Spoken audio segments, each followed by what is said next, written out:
Welcome to சிருஷ்டி food fact friends. இன்றைக்கி நம்ம சேனலில் பார்க்க போகிறது வெயிட் லாஸ் பண்ணுறதுல சிறுதானியங்களோட பயன்கள் பங்கு என்னன்னு சொல்லிட்டு பார்க்க போகிறோம்.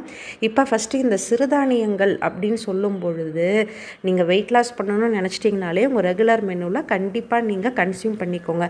இப்போ எந்தெந்த கேட்டகரிக்குள்ளே தானியங்கள் இன்க்ளூட் ஆகும்னா சாமை, வரகு, குதிரைவாளி, தென்னை, கவுனி அரிசி இது எல்லாமே உங்களுக்கு வந்துடும்.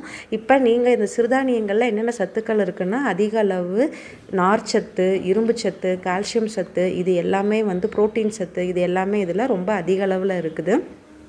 ஒரு எக்ஸாம்பிள் சொல்லணும்னா நீங்கள் இப்போ காலையில் இட்லி சாப்பிட்றீங்க, மதியம் சாப்பாடு சாப்பிட்றீங்க, திரும்ப நைட்டுக்கு இட்லி தோசைன்னு சாப்பிடும்போது கண்டிப்பாக மாவுச்சத்துக்கள் கட்டாயம் வெயிட் கெயின் ஆகும். ஆனால் இந்த மாதிரி நீங்கள் நார்ச்சத்துக்கள் நீங்கள் தொடர்ந்து நீங்கள் சாப்பிட்டுட்டே இருக்கும்போது கண்டிப்பாக 100% வெயிட் லாஸ் கட்டாயம் செய்வீங்க.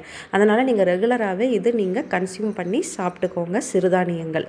இப்போ இன்றைக்கி நான் எடுத்துருக்கிறது பார்த்தீங்கன்னா கவுனி அரிசி எடுத்திருக்கேன். உங்களுக்கு எது கம்ஃபர்ட் மாறி மாறி கூட நீங்கள் இன்றைக்கி சாமை எடுத்திங்கன்னா நாளைக்கு கவுனி அரிசி அந்த மாதிரி நீங்கள் எடுத்துக்கலாம்.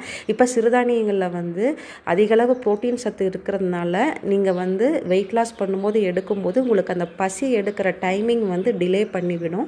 உடம்புல இருக்கிற கெட்ட கழிவுகள் எல்லாமே வெளியில் போயிடும். கல்லீரலில் இருக்கிற நச்சு பொருட்கள் சீக்கிரமாக வெளியேறும். உடம்புல இருக்கிற பேட் கொலஸ்ட்ரால், HDLன்னு சொல்கிற குட் கொலஸ்ட்ரால் அளவு அதிகப்படுத்திட்டு LDLங்கிற கெட்ட கொழுப்புகளோட இது பார்த்திங்கன்னா உங்களுக்கு LDLங்கிற கெட்ட கொழுப்போட சத்து அதிகம் உடம்புல சேராது.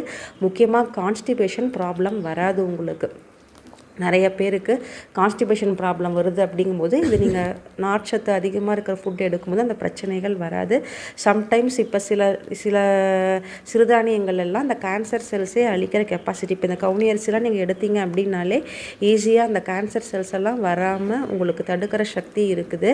அதனால் நீங்கள் கூடுமான அளவு பிரேக்ஃபாஸ்ட், லஞ்சு வாரத்தில் 7 நாள் இருக்குன்னா மினிமம் 2 நாள் கிடையாது, 7 நாளாவது 7 நாளுமே சிறுதானியங்கள் எடுத்துக்கோங்க. நீங்கள் இட்லியாவோ தோசையாவோ இல்லை சாப்பாடு மாதிரி வேக வச்சு கூட நீங்கள் தாராளமாக சாப்பிடுங்க. வெயிட் லாஸ் பண்ணணும்னு நீங்கள் நினச்சிட்டிங்க அப்படின்னாலே நீங்கள் கூடுமான அளவுக்கு சாப்பாடாவோ இல்லைட்டு அப்படி இல்லைன்னா நீங்கள் ஒரு கஞ்சி மாதிரியோ நீங்கள் ரெடி பண்ணி சாப்பிட்டுக்கோங்க. இதுதான் சொல்ல வந்தது. ஸோ கண்டிப்பாக ட்ரை பண்ணி பாருங்கள். சிறுதானியங்கள் நல்ல ரிசல்ட் இருக்குது. பிடிச்சிருந்தா நம்ம சேனல் லைக் பண்ணி சப்ஸ்கிரைப் பண்ணி ஷேர் பண்ணுங்கள். தேங்க்ஸ்.